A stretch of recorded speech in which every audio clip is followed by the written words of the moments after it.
Two incredible comebacks in the league championship series in today's MLB playoffs action. The Kings preseason is in the books. Sac Republic getting set for the playoffs. The Niners, they're trying to bounce back from their first loss of the season. And of course, it is the penultimate week of the high school football season. Good evening and welcome to Final Quarter. I'm Chris Tavares. And I'm Kirsten Keller. With the regular season winding down, the drama is starting to heat up with league titles up for grabs all over the Sac Joaquin section. And while there are only two undefeated teams left in the section, there are plenty of teams without a loss in league play. That's right, including in the Metropolitan Conference, which is where we're starting tonight. After an 0-3 start to the season, Monterey Trail is on a 5-game winning streak, including a 4-0 start in league play. Hosting Grant, the defending state champion Pacers, they're 7-1 this year and also 4-0 in the Metro Conference. No score in the first quarter till this. Joseph Barrientos to Eric Phillips for a 36-yard touchdown and a 7-0 lead. In the second quarter, Grant going for it on fourth down. Luke Alexander to Kingston Lopa, the Oregon commit. And that's a 23-yard touchdown to tie things up at 7 apiece. How about this answer from the Mustangs, though? DeAdrian Sanders right up the gut, a 43-yard sprint to the end zone to go back on top, 14-7. Pacers trying to answer, but Phillips says no dice. He picks off Alexander. A great first half for him, a pick and a touchdown. On the ensuing possession for the Mustangs, that triple option not only faking out the Grant defense, but me as well behind the camera. Vontrell Waffer eventually, or nearly houses it rather, a 60-yard run before he's pushed out of bounds, and that sets up a short punch-in for Sanders to take a 21-7 lead. But the defending state champs, they're not just going to roll over. Wayshawn Parker, he says, bye-bye, a 56-yard touchdown, but it's not enough. A great game. This comes down to the final seconds, and Monterey Trail holds on for a 35-34 win over Grant. That one was a close one. Battle of the Tigers, Inderkum at Roseville. Both teams are undefeated in going into tonight, 4-0 in the Capital Valley Conference. Inderkum running back Denziah Lewis gets in the end zone and evens the score at 7. October, Breast Cancer Awareness Month, and the student section is showing support. Love to see it.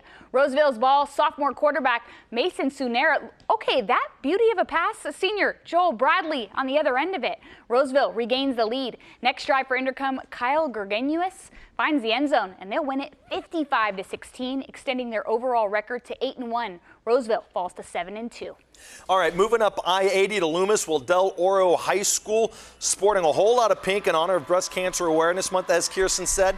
You'll love to see it. The student section joining the Golden Eagles players, getting in the spirit. Del Oro welcoming in Folsom. They sit atop the Sierra Foothill League. It's the Bulldogs striking first in the first quarter. Ryder Lyons calling his own number, and he finds his way into the end zone easily. Folsom up 7-0. Golden Eagles, they answer right back. Robert Garcia caps off a long drive to tie the game at 7 apiece. Moving to the second quarter now. Lyons already made things happen with his leg. This time, he's doing it with his arm, going through the air as he lobs it up just over the defender to Brian Ray III. Makes the catch and shows off the fancy footwork. Folsom back on top, 14-7.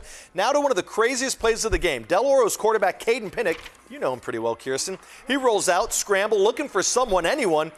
He runs just about all over the field before Pinnock decides he's just going to keep it himself. He eludes the Bulldogs and finds his way for a 40-yard Golden Eagle touchdown, but he ran about, 75 yards on that one. An incredible run to tie this game up at 14. Folsom, though, unfazed. Ryder Lyons rolling out, finds Brian Ray III again for the go-ahead touchdown. A back-and-forth first half eventually tips in favor of the Bulldogs, who take a 2-score lead set up by a Del Oro interception. They then turn a 27-14 halftime lead into a 61-21 final score.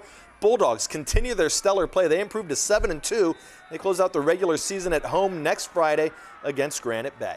All right, a packed house at Escalon High School, both for JV and varsity. It's also a big night for the Cougars, who are celebrating a monumental night, a brand new field. The Escalon Cougars, they're hosting the Ripon Indians. Prior to the game, part of the festivities, Escalon brought out the American flag that stretched the length of the field. Look at that. You love to see it. Yes, right? A special 49ers. Flag, 49ers. Little birdie told me that one. Both teams getting to participate. First drive for the Cougars, quarterback Donovan Rosavink goes deep. He's picked off by defensive back Drew Orlando. Indians, they're not able to convert. Cougars, they'll try again to running back Hameen Miller. 38 yards, almost gets me. Don't worry, I stepped out. Gets them in good position to get on the board, and he'll take it up the middle himself. Escalon leads 7-0. Ripon, they are still scoreless on the next drive. Escalon takes advantage to add on. Miller, He does it again, gets the Cougars in the red zone. Escalon, they're going to go on to win it. With tonight's win, Escalon wins the Trans Valley League, improving to 8-1 overall on the season. Ripon falls to 3-6.